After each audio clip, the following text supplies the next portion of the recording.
Hey, Mike McKim here, and welcome back to the B-POS podcast. If you're back here, I hope you found the first episode intriguing.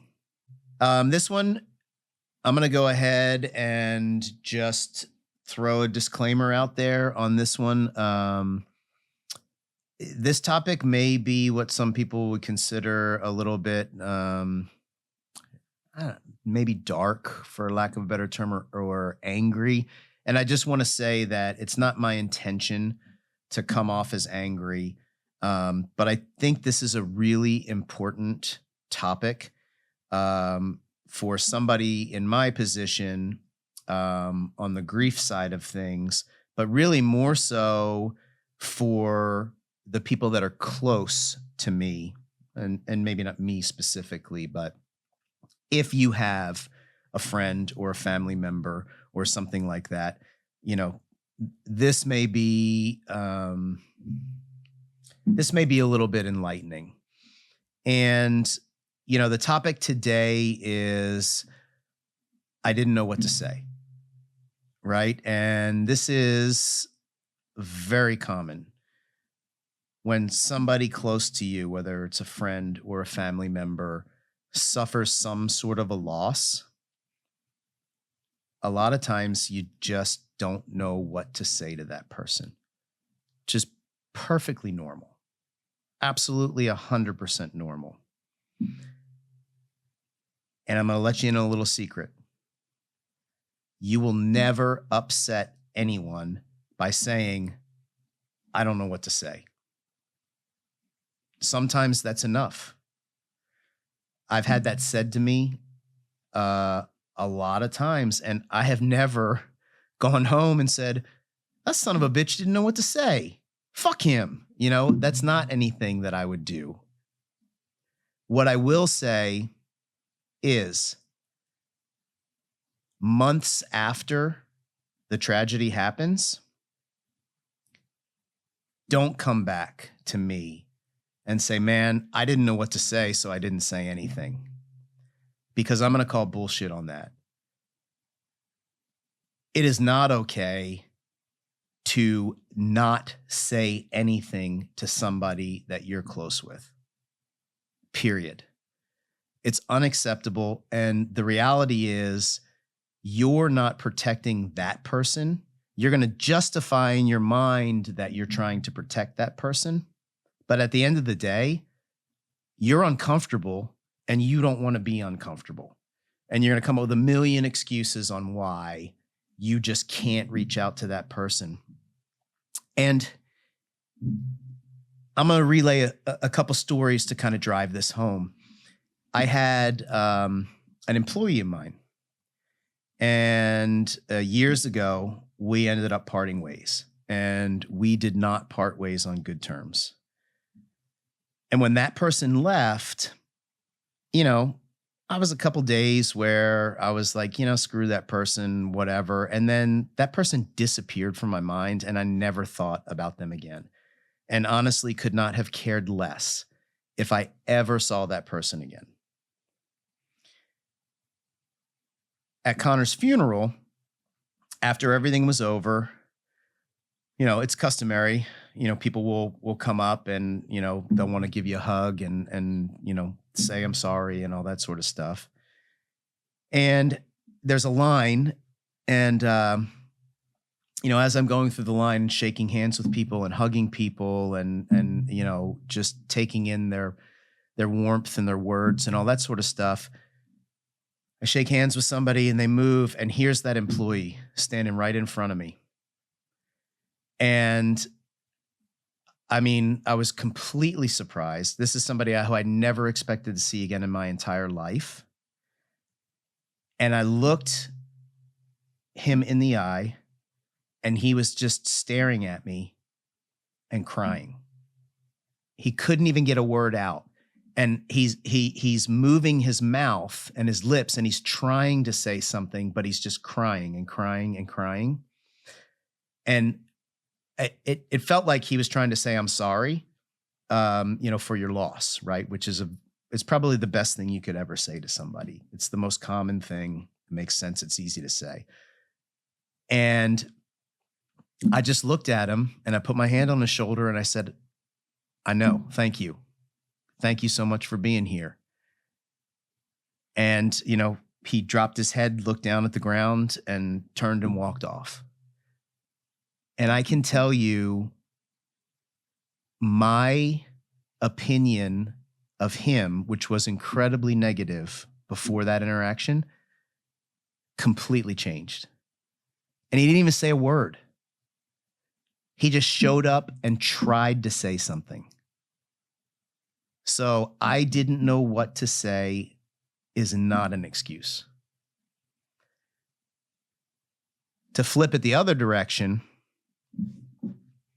I have a very close family member who to this day has not said a single word to me about Connor's death. And on the exact same note, I will never, ever, ever look at that person the same way again. There is nothing at this point, almost 5 months into my son's death, there is nothing that they could come back and say to me that is going to change my opinion of them. This is not going to happen. So, at the end of the day, when something like this happens, you're not going to know what to say. I'm not going to know what you should say. I'm not going to know what I want you to say. Just say something. I mean, it's really that simple, because if you love that person, you want to say something. Get out of your comfort zone and just do it. It's really that easy. Another piece of the puzzle is, when tragedy strikes, especially nowadays with social media and stuff like that, the word can travel far and long. And just to be clear, if somebody that I went to high school with, 20-some years ago, didn't reach out to me, that's not what I'm talking about. Like that doesn't even register in my head. I'm talking about, I wouldn't even notice, somebody that I'm a Facebook friend with, I probably wouldn't even notice if they didn't reach out. But somebody that's close to me, for sure, I'm going to notice if I don't hear from them or see them. But on that note, another really wild experience that happened just a couple weeks ago is I was at our coffee bar downtown on East 6th, and I'm only there a couple times a week, and really, maybe for a meeting or two. So I'm only there, a couple hours out of the week. I happened to be there. I was sitting outside waiting for somebody, and I'm on my phone, right? And I'm reading email or whatever. And a truck pulls into the parking lot, and I see it in my peripheral vision, and it stops. And I look up after a few seconds, window rolls down, and this guy in the front seat says, "You need to get off that phone." And I looked up and I was like, "Oh, okay, why is that?" And he says, "'Cause I'm Wes fucking Grandstaff." And I was like, what? This is a guy that I graduated high school with in 1988 and have not seen or talked to since then. And I was just so incredibly blown away. I was like, dude, park. Let me buy you a cup of coffee. And he parks and he sits down at the bench outside with me. And I said, "What are you doing?" He says, "Hey, man, I'm in town playing golf with a customer. I know that you've been through a lot. I knew that you had a coffee bar downtown, and I just felt like I needed to come here today and hug you." And I thought, okay, this is crazy, because A, chances are if you'd have come here, I wouldn't be here. And B, dude, I haven't I haven't seen you since 1988. We haven't even had a Facebook correspondence or anything like that since 1988. And, we sat and talked, for probably 20 or 30 minutes, and then the next person that I was meeting showed up.